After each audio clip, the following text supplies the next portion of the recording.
ರಾಜ್ಯ ಕಾಂಗ್ರೆಸ್ನಲ್ಲಿ power sharing fight ಕೋಲಾಹಲವನ್ನೇ ಉಂಟು ಮಾಡಿದೆ. ಈ ಕುರ್ಚಿ ದಂಗಲ್ ಏನು ನಡೀತಾ ಇದೆ, ಈ ದಂಗಲ್ನ ನಡುವೆ ಈಗ ಕೊನೆಗೂ ಕೂಡ ಹೈಕಮಾಂಡ್ ಸಂಧಾನ ಮಾತುಕತೆಗೆ ಮುಂದಾಯ್ತಾ ಅನ್ನುವಂಥದ್ದು. ಕುರ್ಚಿ ದಂಗಲ್ ಸಂಧಾನ ಮಾತುಕತೆಗೆ ಸಜ್ಜಾಯ್ತಾ ಹೈಕಮಾಂಡ್. ನವೆಂಬರ್ 29ಕ್ಕೆ ಹೈಕಮಾಂಡ್ ನೇತೃತ್ವದಲ್ಲಿ ಸಂಧಾನ ಸಭೆ ನಡೆಯುತ್ತಾ. ಸಿಎಂ ಹಾಗೂ ಡಿಸಿಎಂ ಇಬ್ಬರನ್ನೂ ಕೂರಿಸಿಕೊಂಡು ಹೈಕಮಾಂಡ್ ಸಂಧಾನ ಮಾಡುವ ಸಾಧ್ಯತೆ ಇದೆ. ರಾಹುಲ್ ಗಾಂಧಿ ಅವರ ಸಮ್ಮುಖದಲ್ಲಿ ಮಾತುಕತೆ ನಡೆಯುವ ಸಾಧ್ಯತೆ ಇದೆ. ಕುರ್ಚಿ ಕಿತ್ತಾಟ, ಈ ಕಿತ್ತಾಟಕ್ಕೆ ಫುಲ್ ಸ್ಟಾಪ್ ಬೀಳತ್ತಾ? ಈಗ ರಾಜ್ಯದಲ್ಲಾಗ್ತಾ ಇರುವಂತಹ ಗೊಂದಲ, ಈ ಗೊಂದಲಕ್ಕೆ ತೆರೆ ಎಳೆಯೋದು ಹೈಕಮಾಂಡ್ ಮುಂದಿರುವಂತಹ ದೊಡ್ಡ ಚಾಲೆಂಜ್. ಅದಕ್ಕಾಗಿ ಈಗ ಹೈಕಮಾಂಡ್ ಸಂಧಾನ ಮಾತುಕತೆಗೆ ಮುಂದಾಗ್ತಾ ಇದೆ. ಅಂತಹ ಸಂದರ್ಭ ಸಾಧ್ಯತೆಗಳು ಹೆಚ್ಚು.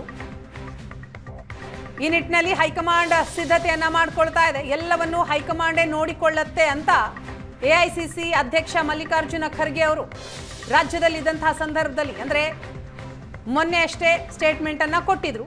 ಅದರ ಬೆನ್ನಲ್ಲೇ ಈಗ ದೆಹಲಿಗೆ ಹೋಗಿದ್ದಾರೆ ಖರ್ಗೆ. ರಾಹುಲ್ ಗಾಂಧಿ ಅವರ ಜೊತೆ ಮಾತುಕತೆಯೂ ಕೂಡ ನಡೆದಿದೆ. 1 ಗಂಟೆಗಳ ಕಾಲ ಮಾತನಾಡಿದ್ದಾರೆ. ರಾಜ್ಯದಲ್ಲಿ ಆಗ್ತಾ ಇರೋ ಪ್ರಸಕ್ತ ವಿದ್ಯಮಾನದ ಬಗ್ಗೆ ರಾಹುಲ್ ಗಾಂಧಿ ಅವರ ಗಮನಕ್ಕೆ ತಂದಿದ್ದಾರೆ. ಹಾಗಾದ್ರೆ ನವೆಂಬರ್ 29ಕ್ಕೆ ಸಂಧಾನ ಸಭೆ ನಡೆದು ಸಮಸ್ಯೆ ಬಗೆಹರಿಯತ್ತಾ ಅನ್ನೋದು ಪ್ರಶ್ನೆ. ಈ ಬಗ್ಗೆ ಡೀಟೇಲ್ಸ್ ಕೊಡ್ತಾರೆ ನಮ್ಮ ಪ್ರತಿನಿಧಿ ಮಾರುತೇಶ್, ಇದೀಗ ನಮ್ಮ ಜೊತೆ ಸಂಪರ್ಕದಲ್ಲಿದ್ದಾರೆ. ಮಾರುತೇಶ್, ಕ್ಲೈಮ್ಯಾಕ್ಸ್ ಹಂತದಲ್ಲಿದೆಯಾ ಈಗ ಪವರ್ ಶೇರಿಂಗ್ ಫೈಟ್? ಕ್ಲೈಮ್ಯಾಕ್ಸ್ ಹಂತಕ್ಕೆ ತಲುಪಿಸುವಂತ ನಿಟ್ಟಿನಲ್ಲಿ ಡಿ.ಕೆ. ಶಿವಕುಮಾರ್ ಒಂದು ಹಂತಕ್ಕೆ ಸಕ್ಸಸ್ ಆಗಿದ್ದಾರೆ. ಯಾಕಂದ್ರೆ ಅವರ ಪರವಾಗಿ ಶಾಸಕರ ತಂಡ ದೆಹಲಿ ಪರೇಡ್ ಅನ್ನ ಮಾಡಿತ್ತು, ಒತ್ತಾಯವನ್ನು ಮಾಡಿದ್ರು, ಹೈಕಮಾಂಡ್ ನಾಯಕರನ್ನ ಭೇಟಿಯಾಗಿ ಒತ್ತಡ ಹೇರುವಂತ ಪ್ರಯತ್ನವನ್ನು ಮಾಡಿದ್ರು. ಅದರಲ್ಲಿ ಬಹುತೇಕ ಸಕ್ಸಸ್ ಆದಂಗೆ ಇದೆ. ಯಾಕಂದ್ರೆ ಇವತ್ತು ಪ್ರಿಯಾಂಕ್ ಖರ್ಗೆ ಮತ್ತು ರಾಹುಲ್ ಗಾಂಧಿ ಅವರ ಭೇಟಿಯ ವೇಳೆಯೂ ಕೂಡ ರಾಜ್ಯ ರಾಜಕಾರಣದ ಆಗುಹೋಗುಗಳ ಬಗ್ಗೆ ಮಾಹಿತಿಯನ್ನ ಪಡೆದುಕೊಂಡಿದ್ದಾರೆ.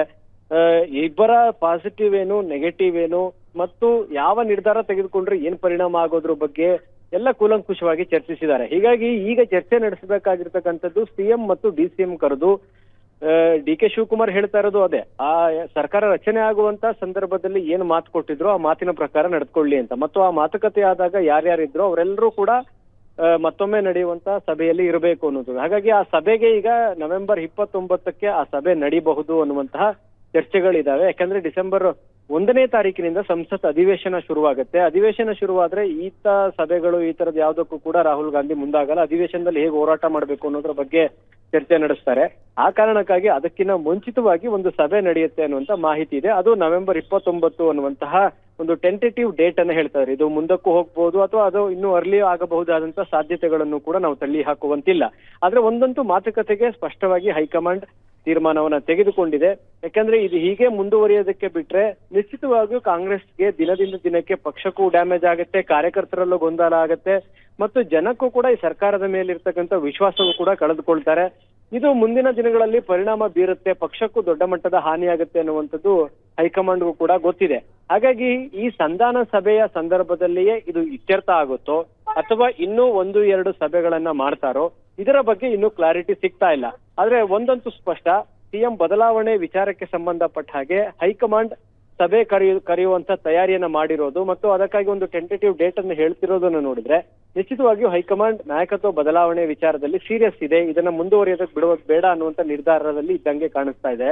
ಈ ಸಭೆಯಲ್ಲಿ ವ್ಯಕ್ತವಾಗುವಂತಹ ಅಭಿಪ್ರಾಯಗಳ ಆಧಾರದ ಮೇಲೆ ಮುಂದಿನ ನಾಯಕತ್ವದ ಬದಲಾವಣೆ ವಿಚಾರದ ಬೆಳವಣಿಗೆಗಳನ್ನ ನೋಡಬಹುದು. Veena, thank you Maruthesh.